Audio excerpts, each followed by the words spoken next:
ขึ้นมากับแสงอาทิตย์พร้อมสำหรับวันสนุกสดใสลูกกระบอลสีแดงกลิ้งไปบนพื้นหญ้าความสุขลอยอยู่รอบตัวเขากลิ้งลูกบอลวิ่งตามไป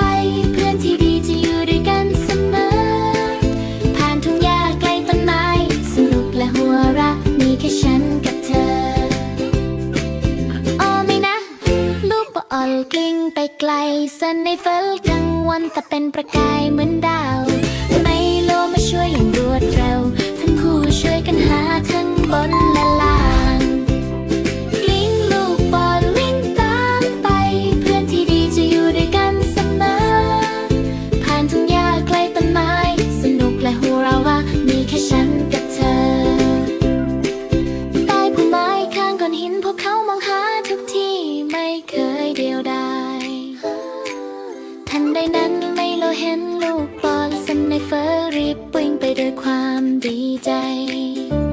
กลิ้งลูกบอลวิ่งตามไปเพื่อนที่ดีจะอยู่ด้วยกันเสมอผ่านทุ่งหญ้าไกลต้นไม้สนุกและหัวเราะมีแค่ฉันกับเธอพระอาทิตย์ตกลงแล้ววันก็จบลงการเล่นด้วยกันช่างสนุกเหลือเกิ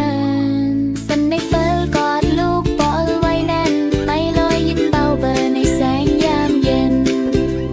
กลิ้งลูกบอลวิ่งตามไปเพื่อนที่ดีจะอยู่ด้วยกันเสมอผ่านทุ่งหญ้าไกลต้นไม้สนุกและหัวเราะมีแค่ฉันกับเธอสายลมยามเย็นพัดมาเบาๆสันในเฟอร์พักผ่อนอย่างสบายใจไมโลฮัมเพลงเบาไปใต้แสงจันทร์ที่ค่อยๆขึ้นสูงกลิ้งลูกบอลวิ่งตามไปเพื่อนที่ดีจะอยู่ด้วยกันเสมอผ่านทุ่งหญ้าไกลต้นไม้สนุกและหัวเราะมีแค่ฉันกับเธอดวงดาวปรากฏและท้องฟ้าเริ่มมืดสองเพื่อนสนิทหลับอย่างสงบเก็บความทรงจำจากทั้งวันฝันอย่างอบอุ่นและส